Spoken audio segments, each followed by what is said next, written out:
Hi hello good morning guys, ಎಲ್ರಿಗೂ ಬೆಳಗಿನ ಶುಭೋದಯಗಳು.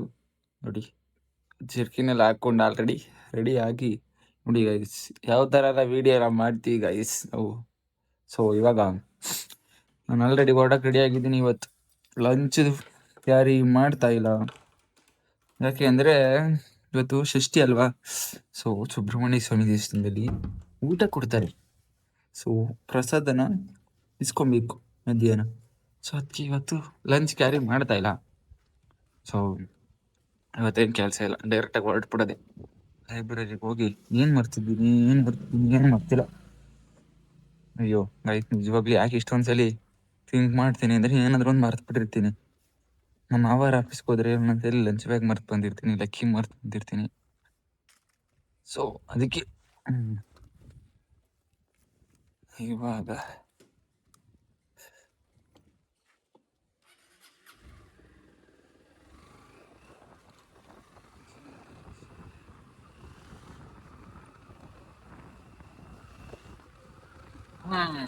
ಮತ್ತೆ ಏನು ಸಮಾಚಾರ guys? How are you? My God, ಏನಿದು ಹೊಸ್ದಾಗಿ ಚೇಂಜ್ ಆಗಿರೋ ಥರ ಕಾಣ್ತಿದೆಯಲ್ಲ ರೋಡಲ್ಲೆಲ್ಲ. ನಾನೇನು ಹೊಸ್ದಾಗಿ ರೋಡ್ ಹಾಕ್ಬಿಟ್ಟವ್ರೆ ಅಂದ್ಕೊಂಡಿದ್ದೆ ಗೌರ್ಮೆಂಟ್ ಅವರು. ರೋಡ್ ಹಾಕಿಲ್ಲ, ಏನು ಹಾಕಿಲ್ಲ, ಏನಾರ ಸೆಲ್ಕೊಂಡೋಗಿ. ನಮ್ಮ ಏರಿಯಾಗೆ ಬಸ್ ಎಲ್ಲ ಬರುತ್ತೆ, ಆದ್ರೂ ವೆಹಿಕಲ್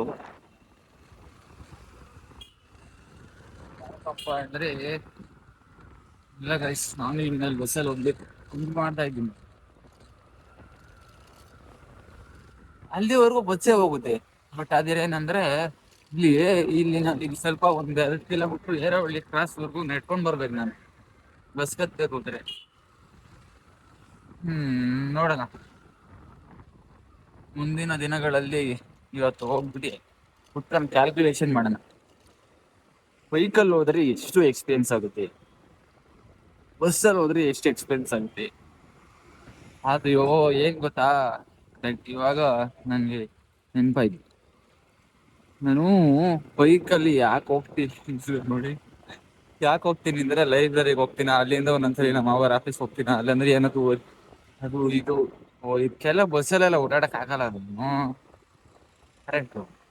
ಸೊ ಆ ರೀಸನ್ಗೆ ಬೈಕಲ್ಲಿ ಹೋಗಿದ್ದು. ನಾನು ಈ ಗಾಡಿ ತಗೊಂಡಿದ್ದು 2023ನಲ್ಲಿ. ಅವಾಗ ನನಗೆ ಸ್ಟೈಫಂಡ್ ಬರ್ತಾ ಇದ್ದಿದ್ದು 5000 ರುಪೀಸ್ ಬರ್ತಿದ್ದು. 5,000 ರೂಪಾಯಿ ಸ್ಟೈಫಂಡ್ ಅಲ್ಲಿ 4,225 ರೂಪಾಯಿ ಇದಕ್ಕೆ EMI ಹೋಗ್ತಾ ಇತ್ತು. ಇನ್ನು ಅಲ್ಲಿಗೊಂದು 250 ಅಲ್ವಾ, ಇನ್ನೊಂದು 750 ರುಪೀಸ್ ನನಗೆ ಉಳ್ಕೊಂತ ಇತ್ತು. ಅವಾಗ ಮ್ಯಾನೇಜ್ ಮಾಡ್ತಾ ಇದ್ದೆ. 2023 ನಾನು ಬೈಕ್ ತಗೊಂಡಿದ್ದಾಗಿ ಅವಾಗ ಸ್ಟಾರ್ಟಿಂಗ್ ಅಲ್ಲಿ ಆರ್ಟಿಕಲ್ ಜಾಯಿನ್ ಆದ ತಗೊಂಡೆ. ಓಡಾಡಕ್ಕಾಗುತ್ತೆ, ಟೂರ್ ಹೋಗೋಕ್ಕೆಲ್ಲ ಬೇಕಾಗುತ್ತೆ, ಹೊರಗಡೆ ಎಲ್ಲ ಪ್ಲೇಸ್ ಅದು ಇದು ಮತ್ತೆ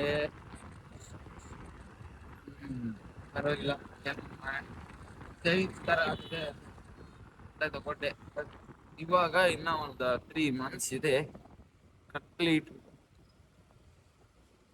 ಆಗೋದೆ. ಒಂದು ಬೈಕು ನನ್ನ ಪಾಲಿಗೆ ಉಳ್ಕೊಂಡಿದೆ, ಅಂಡ್ ಇದೊಂದು ಐಫೋನ್ 12, ಇದು 2 ಇನ್ವೆಸ್ಟ್ಮೆಂಟ್ ಅಂಡ್ ಒಂದು ಲ್ಯಾಪ್ಟಾಪ್, ಅದೊಂದು ಇನ್ವೆಸ್ಟ್ಮೆಂಟ್. ಇದು ನಾನು ನನ್ನ ಲೈಫಲ್ಲಿ ಮಾಡಿರೋದಿದ್ವಿ. ಬಟ್ ಬೈಕಿಗೆ 50,000 ರೂಪಾಯಿ ನಮ್ಮ ಡ್ಯಾಡಿ ಕೊಟ್ಟಿದ್ರು, ಮಿಕ್ಕಿದ್ದು ನಾನು EMI ಹಾಕ್ಸ್ಕೊಂಡು ಕಟ್ತಾ ಇದ್ದೀನಿ.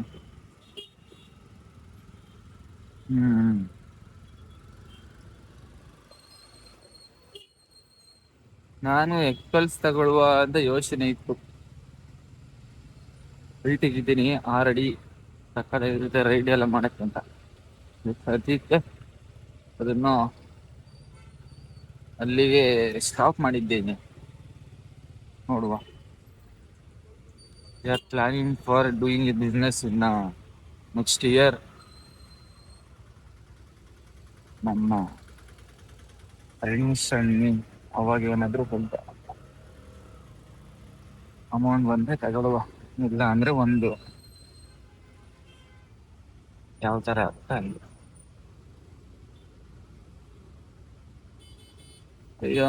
ಬೆಕ್ಕೊಡಿನ ಜನಪ್ರಿಯ ಟ್ರಾಫಿಕ್.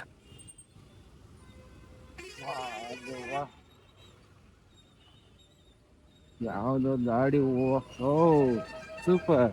ಚರಂಡಿ ಒಳಿಕೆ ಏನ್ ಗೊತ್ತಾ, ಚರಂಡಿ ಒಳಿಕೆನೆ ಕುತ್ಕೊಂಡ್ಬಿಟ್ಟೆ ಇದೆ ಗಾಡಿ. ಈ ತರ ಚರಂಡಿ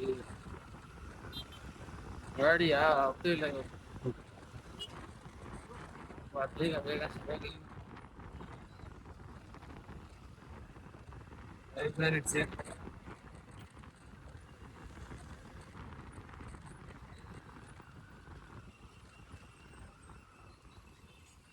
ಇಲ್ಲಿ ಒಂದು ಜೀಬ್ರಾ ಪಟ್ಟಿ ಹಾಕ್ಬೇಕು, ಜನಗಳು ಓಡಾಡ್ತಿರ್ತಾರೆ. ಅಯ್ಯಪ್ಪ ಅಯ್ಯೋ ಅಣ್ಣ, ಯಾವ ತರ ಎಲ್ಲ ಬರ್ತಾರೆ ರೋಡಲ್ಲಿ ಅಂದ್ರೆ ನೋಡಿ, ತಿರುಗಿಸ್ಕೊಂಡು ಹೋಗಕ್ ಬರ್ತಾರೆ. ಒಂಥರ ಬರಂಗಿಲ್ಲ, ಪೊಲೀಸ್ನವ್ರು ಇದ್ರೆ ಹಿಡಿದ್ಬಿಟ್ಟು ಫೈನ್ ಹಾಕ್ತಾರೆ ಅಲ್ಲಿ. ಇಲ್ಲ ಅಂದ್ರೆ ಇಲ್ಲ ಆಗ ಟ್ರಾಫಿಕ್ ಎಲ್ಲೂ ಆಗಲ್ಲ. ಏನಾದ್ರು ಒಂದು ಪ್ಲಾನ್ ಮಾಡ್ಬೇಕು, ಬೇರೆ ಟೋಟಲ್ ಹೋಗೋದು ಬಿಡಿ ನೋಡ.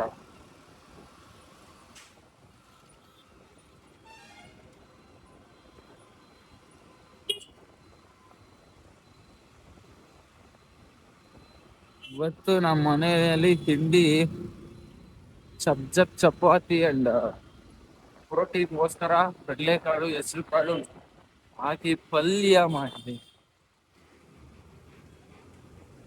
ಇಂಥ ಗಾಡಿಗಳು ಬಂದ್ಬಿಟ್ರೆ ಕಣ್ಣಿಗೆ ಧೂಳು.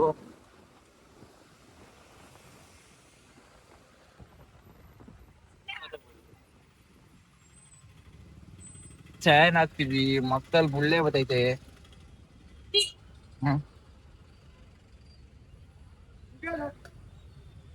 ನೋಡೋಣ ನೋಡು.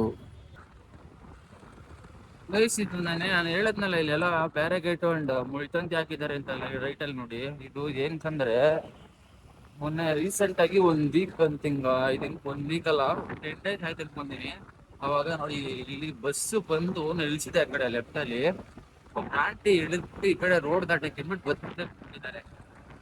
ಆ ಬಸ್ ಮುಂದೆ ಆಂಟಿ ಸಡನ್ ಆಗಿ ಬಂದಿರೋದ್ರಿಂದ ಎಲೆಕ್ಟ್ರಿಕ್ ಬಸ್ ಇತ್ತು. ಆ ಪರ್ಸನ್ ಏನು ಡ್ರೈವರ್ ಇದ್ರಲ್ಲ ಅವ್ರಿಗೆ ಗೊತ್ತಾಗಿಲ್ಲ ಮುಂದೆ ಇದಾರ ಇಲ್ಲ ಅಂತ ಮೂವ್ ಮಾಡ್ತಿದ್ದಾರೆ ಸಡನ್ ಆಗಿ. ಆ ವಾಟಿಗೆ ಅವ್ರು ಸಿಗಾಕೊಂಡು ಕೆಳಗಡೆ ಡೆತ್ ಆಗ್ಬಿಟ್ಟೆ. ಬಿತ್ತು ಹೆಲ್ಮೆಟ್ ಬಿದ್ದೆ ಹೋಯ್ತು. ನಿಲ್ಸಕ್ ಅಂದ್ರೆ ಆಗಲ್ಲ ಮೈನ್ ರೋಡ್ ಅಲ್ಲಿ. ಅವ್ರು ಒಂಟೆ ಹೋದ್ರು ಗೈಸ್, ಹೆಲ್ಮೆಟ್ ತಗೊಳ್ಳೇ ಇಲ್ಲ. ಚೆನ್ನಾಗಿತ್ತು ಹೆಲ್ಮೆಟ್, ತಗೋಬೋದಿತ್ತು ಅವರು. ಅದಕ್ಕೆ ಹೇಳೋದು ಫುಲ್ ಹೆಲ್ಮೆಟ್ ಹಾಕೊಂಡು ಓಡಾಡಿ ಅಂತ. ಏನು ಟ್ರಾಫಿಕ್ ಫೈನ್ ಹಾಕ್ತಾರೆ ಅಂದ್ಬಿಟ್ಟು 100 ರೂಪಾಯಿ 200 ರೂಪಾಯಿ ಹೆಲ್ಮೆಟ್ ತಗೊಂತಾರೆ, ಫೈನ್ ಕಿತ್ಕೊಂಡು ಹೋಯ್ತದೆ. ಸೇಫ್ಟಿ ಅಪ್ಪ, ಸೇಫ್ಟಿಗೋಸ್ಕರ ಹೆಲ್ಮೆಟ್ ಹಾಕೊಳ್ಳಿ ಅಂತ ಹೇಳಿದ್ರೆ ಫೈನ್ ಬೀಳುತ್ತೆ ಅಂತ ಹಾಫ್ ಹೆಲ್ಮೆಟ್ ತಗೊಳ್ಳೋದು ಹಾಕೊಳ್ಳೋದು. ದಯವಿಟ್ಟು ಯಾರೋ ಇದೆಲ್ಲ ಮಾಡಕ್ ಹೋಗ್ಬೇಡಿ. ಹಾಫ್ ಹೆಲ್ಮೆಟ್ ತಗೊಂಡು ಹಾಕೊಳ್ಳೋದು, ಫುಲ್ ಹೆಲ್ಮೆಟ್ ತಗೊಳ್ಳಿ, ಏನು ಪರವಾಗಿಲ್ಲ. ಏನು 500,000 ಚೆನ್ನಾಗಿರೋದಾದ್ರೆ 1000 ಸಿಗುತ್ತೆ. ನಮ್ಮ ಸೇಫ್ಟಿಗೋಸ್ಕರ ಪೊಲೀಸ್ ಫೈನ್ ಹಾಕೋದು, ಬೇರೆ ಏನು ಕಾರಣಕ್ಕೂ ಅಲ್ಲ. ಸೊ ಅದನ್ನೇ ನಾವು ಅವಾಯ್ಡ್ ಮಾಡೋಕ್ಕೆ ಟ್ರೈ ಮಾಡಿದ್ರೆ ನಾಳೆ ದಿವಸ ಏನಾದರೂ ಪ್ರಾಬ್ಲಮ್ ಮಾಡಿಕೊಂಡ್ರೆ ಅವಾಗ ಯಾರೂ ಬರೋಲ್ಲ. ಅದಕ್ಕೋಸ್ಕರ ಬೈಕ್ಗಳಲ್ಲಿ ಇನ್ಸೂರೆನ್ಸ್ ಮಾಡಿಸಿಲ್ಲ ಅಂದರೆ ಇನ್ಸೂರೆನ್ಸ್ ಮಾಡಿಸಿ, ಹೆಲ್ಮೆಟ್ ಹಾಕೊಂಡು ಹುಷಾರಾಗಿ ಓಡಾಡಿ. Not safe, full helmet is best. ನಾನು ಫಸ್ಟ್ ಹಾಫ್ ಹೆಲ್ಮೆಟ್ ನಾನು ಬೈಕ್ ತೊಗೊಂಡಾಗ ಯೂಸ್ ಮಾಡ್ತಿದ್ದಿದ್ದೆ. ಹೆಲ್ಮೆಟ್ ಯೂಸ್ ಮಾಡೋದು ಸೇಫ್. ಸ್ವಲ್ಪ ಇರಿಟೇಟ್ ಆದಂಗೆ ಆದ್ರೂ ಏನು ಬಾಡಿ ಕೇಕಿರುತ್ತೆ, ತಲೆ ಮೇನ್ ಅಲ್ವಾ, ಕಾಲ್ ಕೆಜಿ ಡ್ರೈವಿಂಗ್ ತರ ತುಂಬಾ ಇಂಪಾರ್ಟೆಂಟ್ ಆಗುತ್ತೆ ನಮಗೆ. ಫೈನಲಿ ನೋಡಿ, ನಾನು ಇವಾಗ ಬಂದಿದ್ದೀನಿ ಇಲ್ಲಿ. ಸೊ ಏನು ಪ್ರಸಾದ ಕೊಡ್ತೀರಿ ಅಂತ ಹೇಳಿದ್ನಲ್ಲ ಸುಬ್ರಹ್ಮಣ್ಯ ಸ್ವಾಮಿ ದೇವಸ್ಥಾನ ಹತ್ರ. ಸೊ ಬಂದಿದ್ದೀನಿ. ಕ್ಯೂ ನೋಡಿ ಎಷ್ಟು ನಿಂತಿದೆ ಅಂದರೆ ಇಲ್ಲಿಂದ ಅಲ್ಲಿವರೆಗೂ 1.5 ಕಿಲೋಮೀಟರ್ ಇದೆ. ನಿಜವಾಗ್ಲೂ ಸಿಕ್ಕಾಬಡೆ ಕ್ಯೂ. ಗೈಸ್ ಈ ಕಡೆ ನೋಡಿ ಎಷ್ಟು ಕ್ಯೂ ಇದೆ ಅಂದ್ರೆ ಇಲ್ಲಿಂದ ಅಲ್ಲಿವರೆಗೂ. ಆ ಕಡೆ 1.5 ಕಿಲೋಮೀಟ್ರು, ಈ ಕಡೆ 1.5 ಕಿಲೋಮೀಟ್ರು, ಸಿಕ್ಕಾಪಟ್ಟೆ ಕ್ಯೂ ಇದೆ ನಿಜವಾಗ್ಲೂ. ನಮ್ಮ ಮಾವ ಹೇಳಿದ್ರು ಅಷ್ಟೇ ಇಷ್ಟು ಇರುತ್ತೆ ಅಂತ, ಬಟ್ ನಾವು ನೋಡುವ ಅಂತ ಬಂದು ಪ್ರಸಾದ ಅಲ್ವಾ ಇಸ್ಕೊಂಡು ಹೋಗೋಣ, ಎಷ್ಟೊತ್ತಾದ್ರೂ ಕಾಯ್ದು ದೇವರ ದರ್ಶನ ಮಾಡಿ ಅಂತ. ಸೊ ದೇವಸ್ಥಾನ ನೋಡೋಕ್ಕಂತೂ ಸತ್ಯವಾಗ್ಲೂ ಹೋಗೋಕ್ಕಾಗಲಿಲ್ಲ, ಸಿಕ್ಕಾಪಟ್ಟೆ ರಶ್ ಇತ್ತು. ಸೊ ಅದಕ್ಕೋಸ್ಕರ ಕ್ಯೂನಲ್ಲಿ ನಿಂತ್ಕೊಂಡು ಪ್ರಸಾದ ಇಸ್ಕೊಂಡು. ಸೊ ನೋಡಿ ಅಡಿಕೆ ಪಟ್ಟೆಯಲ್ಲಿ ಊಟ ಕೊಡ್ತಿದ್ದಾರೆ, ಬಫೆ ಸಿಸ್ಟಮ್ ಮಾಡಿದ್ದಾರೆ. ಇವತ್ತು ಸುಬ್ರಹ್ಮಣ್ಯ ಸ್ವಾಮಿ ಹುಟ್ಟಿದ್ದು ದಿವಸ, ಸೊ ಅದರಿಂದ ಅನ್ನದಾನವನ್ನು ಮಾಡ್ತಿದ್ದಾರೆ. ಒಂದು 10,000 ಜನಕ್ಕೆ ಮಾಡ್ತಿದ್ದಾರೆ ಇಲ್ಲಿ ಬಸವೇಶ್ವರ ನಗರದಲ್ಲಿ. ಸೊ ಏನಪ್ಪ ಊಟ ಅಂದರೆ ಒಂದು ಬಾದುಷಾ ಆ್ಯಂಡ್ ಪಲಾವು, ಮೊಸರು ಬಜ್ಜಿ, ಇಷ್ಟೇ ಗೈಸ್, ಇಷ್ಟೇ ಕೊಡ್ತಾ ಇರೋದು, ಬೇರೆ ಏನಿಲ್ಲ. ಎಲ್ಲರಿಗೂ ಕೊಡಬೇಕಲ್ಲ. ಆ್ಯಂಡ್ ಕೇಸರಿ ಬಾತಿ ಕೂಡ ಇದೆ. ನಾನು ಅಣ್ಣನ ಇನ್ನು ಸ್ವಲ್ಪ ಹಾಕಿದ್ದೆ, ಬಟ್ ಅವರು ಎಲ್ರಿಗೂ ಬರಬೇಕಲ್ಲ, ಒಂದೊಂದೇ ಸ್ಪೂನ್ ಹಾಕೋತಂದ್ರು ಸೊ ಪರವಾಗಿಲ್ಲ, ಎಲ್ರಿಗೂ ಸಿಗಬೇಕು ಪ್ರಸಾದ ಅನ್ನೋದು, ಅದಕ್ಕೋಸ್ಕರ ಸೊ ಒಂದೊಂದೇ ಸ್ಪೂನ್ ಹಾಕಿಸ್ಕೊಂಡು ಇವಾಗ ಹೋಗ್ತಾ ಇದ್ದೀನಿ. ಸೊ ಅಲ್ಲಿ ತಿನ್ನೋದು ಹೋಗಿ ನಮ್ಮ ಮಾವರ ಆಫೀಸಲ್ಲಿ. ಸೊ ದೇವಸ್ಥಾನ ಒಳಗಡೆ ಅಂತೂ ಹೋಗೋಕ್ಕಾಗ್ತಾ ಇಲ್ಲ, ಯಾಕಂದರೆ ಸಿಕ್ಕಾಪಟ್ಟೆ ರಶ್ ಇದೆ ತುಂಬ. ಸೊ ಅದರಿಂದ ಸೀದಾ ಡೈರೆಕ್ಟಿಗೆ ಹೋಗಿ ಇಸ್ಕೊಂಡು ಪ್ರಸಾದನ ದೇವ್ರಿಗೆ ಇಲ್ಲಿಂದನೇ ಕೈ ಮುಕ್ಕೊಂಡು ಒಂದ್ಸರಿ ಹೇಳ್ಬಿಟ್ಟು ಹೊರಡ್ತಾ ಇದ್ದೀನಿ ಗೈಸ್. ದೇವರು ಹಿಂಗಿದ್ರು ಒಪ್ಕೊತಾನೆ, ಹಂಗೇನಿಲ್ಲ, ಮನಸ್ಸಿಂದ ಹೇಳಿದ್ರೆ ಸಾಕಲ್ವಾ. ಸೊ ಇಷ್ಟೇ ನೋಡಿ, ಸಿಕ್ಕಾಪಟ್ಟೆ ಎವ್ರಿ ಜನ 12 ಗಂಟೆಯಿಂದನೂ ತುಂಬ ಜನ ಇದ್ದಾರೆ ಇಲ್ಲಿ. ಆಲ್ರೆಡಿ 12 ಗಂಟೆಯಿಂದ ಒಂದು 4-5 ಗಂಟೆ ನಡೆಯುತ್ತಂತೆ ಅನ್ನದಾನ ಅನ್ನೋದು. ಸೊ ಅಷ್ಟೇ. ನಾನು ಇವಾಗ ನಮ್ಮ ಏರಿಯಾದಲ್ಲಿದ್ದೀನಿ.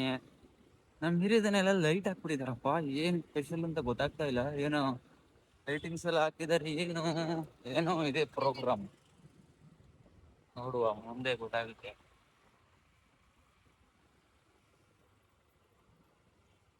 ಏನಿರ್ಬೋದು, ದೇವಸ್ಥಾನದ ಏನಾದರೂ ಫಂಕ್ಷನ್ ಇರುತ್ತೆ, ಫುಲ್ಲು ಲೈಟಿಂಗ್ಸ್ ಅಲ್ಲಿ ಗಂಟ ಲಾಸ್ಟು, ಮುಂದಕ್ಕೆ ಹಾಕಿಲ್ಲ. ಏನೋ ಮಾಡಿದ್ದಾರೆ, ಏನದು ಕನ್ನಡ ರಾಜ್ಯೋತ್ಸವನ, ಥಿಂಕ್ ಅದೇ ಕನ್ನಡ ರಾಜ್ಯೋತ್ಸವ ಇವಾಗ ಆಚರಣೆ ಮಾಡ್ತಾ ಇರ್ತೀವಿ ಇರಬಹುದು. ಅಂಡ್ ಇವತ್ತು ನಾನು ಯೋಚನೆ ಮಾಡ್ತಾ ಇದ್ದೇವೆ ಕುತ್ಕೊಂಡ್ಬಿಟ್ಟು, ನನ್ನ ಲೈಫ್ ಬಗ್ಗೆ ನಾನೇ ಯೋಚನೆ ಮಾಡ್ತಾ ಇದ್ದೆ. ನನ್ನ ಲೈಫ್ ಬಗ್ಗೆ ನಾನೇ ಅಲ್ಲ ಯೋಚನೆ ಮಾಡಬೇಕು. ಶೆಟ್ ಯಾವ ಥರ ಹೇಳ್ಬಿಟ್ಟೆ ನೋಡಿ ಅದೇನೋ. ಅಯ್ಯಪ್ಪ, ಏನಂದರೆ ಇವಾಗಿರೋ ಎಜುಕೇಷನ್ನು ಆ್ಯಂಡ್ ಕಮಿಟ್ಮೆಂಟ್, ಫ್ಯಾಮಿಲಿ, ಊರಲ್ಲಿ ಮನೆ ಕಟ್ಟಬೇಕು ಹೋಗಿದ್ದು ಎಲ್ಲ ಥಿಂಕ್ ಮಾಡ್ತಾ ಇದೆ. ಅವಾಗ ಇನ್ನೊಂದ್ಸಲ ಅನಿಸ್ತು ಲಾಸ್ಟಿಗೆ ಥಿಂಕ್ ಮಾಡೋದು ಬೇಡ, ಬೋರ್ಡ್ ಫುಲ್ಲು ಆಮೇಲೆ ಏನೋ ಮೈಂಡೆಲ್ಲ ಬ್ಲಾಕ್ ಆಗಿಬಿಡುತ್ತೆ ಅನ್ಕೊಂಡು ಜಾಸ್ತಿ ಯೋಚನೆ ಮಾಡಕ್ಕೆ ಹೋಗ್ಬಾರ್ದು. ನಾನು ನಿಮ್ಗೆ ಹೇಳ್ತೀನಿ, ನಾನೇ ಮಾಡ್ತೀನಿ ಜಾಸ್ತಿ, ನೋಡಿ ನಿಮ್ಗೆ ಹೇಳ್ತಾ ಇದ್ದೀನಿ ಮಾಡ್ಬೇಡಿ ಅಂತ. ಸೊ ಓಕೆ, ಪರವಾಗಿಲ್ಲ. ಆ್ಯಂಡ್ ಏನಪ್ಪ ಅಂದರೆ, ನಾನು ಎಲ್ಲೋ 1-2 ಕಡೆ ಸಿಕ್ಕಿದ್ದೆ ಈ ಲೈನ್ಸ್ ನಿಮಗೆ. ಏನಂದರೆ, ನೆನಪುಗಳು ಎಷ್ಟು ಹೇಳ್ತೀನಿ ರೀ, ಫಸ್ಟ್ ಗಾಡಿಯಿಂದ ಇಳಿಬಿಡ್ತೀನಿ. ಖರ್ಚಾಗದಷ್ಟು ನೆನಪುಗಳಿರಬೇಕು, ಬದುಕು ಖರ್ಚಾಗಬೇಕು. ಎಷ್ಟು ಚೆನ್ನಾಗಿದೆಯಲ್ಲ. ಆ್ಯಂಡ್ ಇನ್ನೊಂದು ಕಡೆ ಯಾರೋ ಹೇಳಿದ ಲೈನು, ಇದನ್ನು ನಾನು ಕಾಪಿ ಮಾಡಿ ಹೇಳ್ತಾ ಇದ್ದೀನಿ. ಏನಂದರೆ, ಮರ್ತೇ ಹೋಯ್ತಾಗೆ ನೋಡಿ ಗಾಯ್ಸ್, ನೋಡಿ ಮಾನವ ಪ್ರಾಣ ಎಲ್ಲ ಹೋಯ್ತೈತೆ ಅಂತ ಹೇಳಿ, ಇವಂದು ನಿಂದು ಹೋಯ್ತಾ ಇಲ್ವಾ ಗೈಸ್? ಹೆಸರು ಅಮೀರ್ ಖಾನ್ ಅಂತ, ನೋಡಿ ಮಕ ಮುಚ್ಕೋತಾವನೆ, ಮಕ ತೋರ್ಸ ಯಾಕೋ ಬೇಡವಾ. ಇವತ್ತಿನ ವಿಡಿಯೋ ಇಷ್ಟೇ. ಸೊ ಸಿಗೋಣ ನಾಳೆ. ಸೊ ಅಲ್ಲಿವರೆಗೂ ಎಲ್ರಿಗೂ ಶುಭರಾತ್ರಿ, ಗುಡ್ ನೈಟ್. ಸೊ ಎಲ್ಲರೂ ಬಿಂದಾಸಾಗಿರಿ ಅಂತ ಹೇಳ್ತಾ ಇವತ್ತಿನ ವಿಡಿಯೋನ ಕಂಪ್ಲೀಟ್ ಮಾಡ್ತಾ ಇದ್ದೀನಿ. ಸೊ ಗೈಸ್ ಸಿಗೋಣ ನಾಳೆ, ಬೈ.